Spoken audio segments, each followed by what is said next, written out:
এই রক্তের আমাদের 2024 সালের স্টুডেন্টদের বুকে গুলি ছুটছে এই সরকার।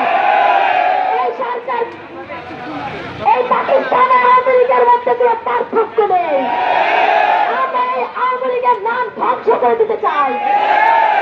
আমরা আজকে একটা কথা বলতে গেলে আমাদের ভেবে কথা বলতে হয়। আমরা একটা পাঠ করতে গেলে আমাদের 10 বার বসতে হয়। আমরা পুরো কিছু আন্দোলনে কিছু বলতে গেলে আমাদের ভাবতে হয়। কেন আমরা স্বাধীন, আমরা এই দেশকে স্বাধীন করবো। 1971 সালে যে দেশ স্বাধীন হয়নি, 2024 সালে সেই দেশ স্বাধীন হবে ইনশাআল্লাহ। আমরা স্বাধীনতার কথা ভাবছি।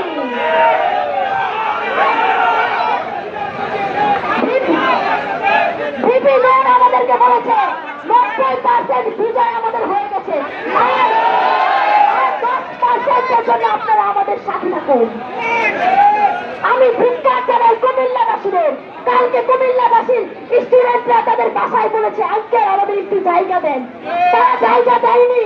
আমাদের কুমিল্লার ভাই বোনরা রক্তাক্ত হয়ে রাস্তায় বলেছে। ধিক্কার জানাচ্ছি কুমিল্লাকে। আমরা এর বিচার চাই, এইসব বাড়ির লোকেদের বিচার চাই। আমরা 11 জন মারা গেছে। হাসিনা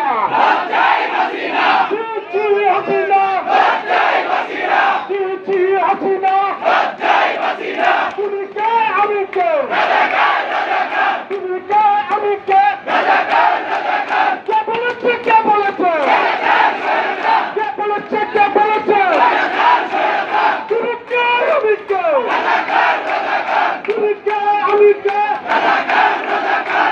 সরকার ভেবেছিল তিনি তার ছাত্রলীগ, তার পুলিশ, তার সেনাবাহিনীতে আমাকে দমিয়ে দিবেন। তিনি পারেনি। তাই আমাদের সকল অভিভাবকরা আজকে দেখি আমাদের বাবা মা সমতুল্য সকল শ্রমিক ভাইয়েরা আমাদের সাথে একটু যুক্ত হয়েছে। আমরা জানি আপনারা ভয় ঠিকই ভয় আছেন যে আপনাদের সন্তান রাস্তায় না রক্তাক্ত হয়ে যায়। আপনারা সবাই নেমে আসুন আমাদের সাথে। এই সরকার ভাবেনি 18 কোটি মানুষের মধ্যে 5 কোটি মানুষ হাতে অস্ত্র তুলে নিলে তাদের অস্তিত্ব টিকে থাকবে না।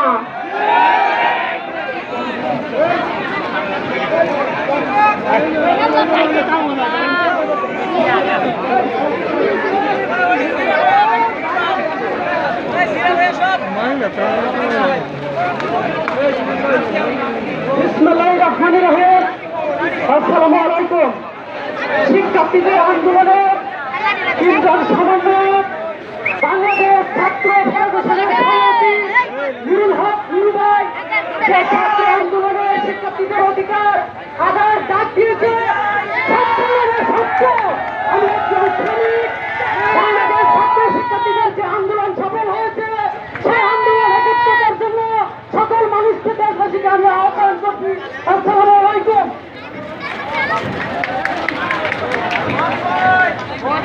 আমার সাধারণ ভাই বোনেরা, সরকার আবার ভেবে নিয়েছে তারা সিল বন্ধ করে দিলে, ইন্টারনেট বন্ধ করে দিলে আমাদের জমিয়ে দিতে পারবে।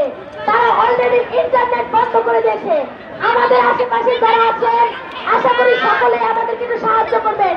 সকলে সবার ওয়াইফাই পাসওয়ার্ড 1 থেকে 8 পর্যন্ত দিয়ে দেন, আমাদেরকে সাহায্য করুন। যদি আমাদের সাথে সংহতি প্রকাশ করেন তাহলে এখন এখানে সংহতি প্রকাশ করে কথা বলতে পারেন। আপনাদের বোন, আপনাদের সন্তান, আপনাদের আজকে রাজপথে রঞ্জিত হয়ে গেছে। আপনারা দেখেন তো 2 বছরের বাচ্চা ঘরের মধ্যে নিরাপদ নাই, 1 বছরের বাচ্চা ঘরের মধ্যে নিরাপদ নাই। উপর থেকে তারা হেলিকপ্টার দিয়ে গুলি করছে, নির্বিচারে গুলি করছে। সংগ্রামী ভাইয়ের আমার, এটা আপনাদের সন্তান, আপনাদের ভাই, আপনাদের বোন, আজকে এরা নির্বিচারে এই হাইডা সরকার গুলি করছে। এর জন্য আপনারা যারা শ্রমিক আছেন এই কুলমী শিক্ষার্থীর সাথে আপনারা সংহতি প্রকাশ করুন। আন্দোলনের বিরুদ্ধে ইনশাআল্লাহ আগামী 1 সপ্তাহ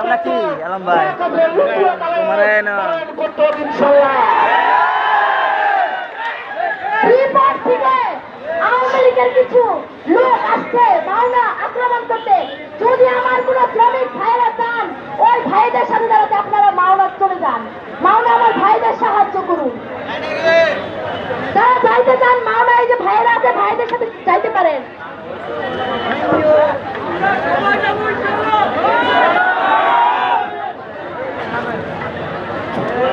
আপনারা যে প্রধানমন্ত্রী শেখ হাসিনা যে তাদের বসেছে, তিনি কি আমাদের বৈধ প্রধানমন্ত্রী? আপনারা এই জায়গায় কয়েকজন মুখে হাত দিয়ে বলতে পারবেন যে নিজ ভিটে তাকে পাশ করিয়েছেন? সে ভোট চুরি করে তার এই আসনে বসেছে, এই আসন তার ছাড়তেই হবে। 15 বছর ধরে সে এই আসনে বসে আছে, আমরা তার পতন নিশ্চিত করব ইনশাল্লাহ।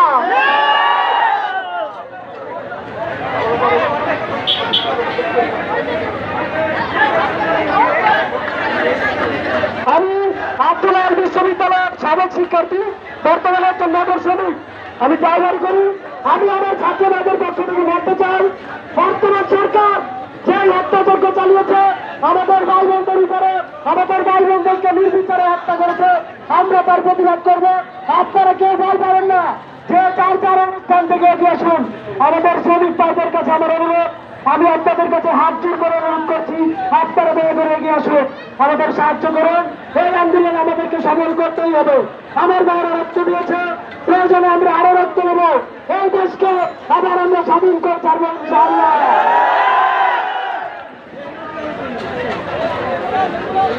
প্রধানমন্ত্রী চাইলে ওই আমাদের দাবি মেনে নিতে পারতো।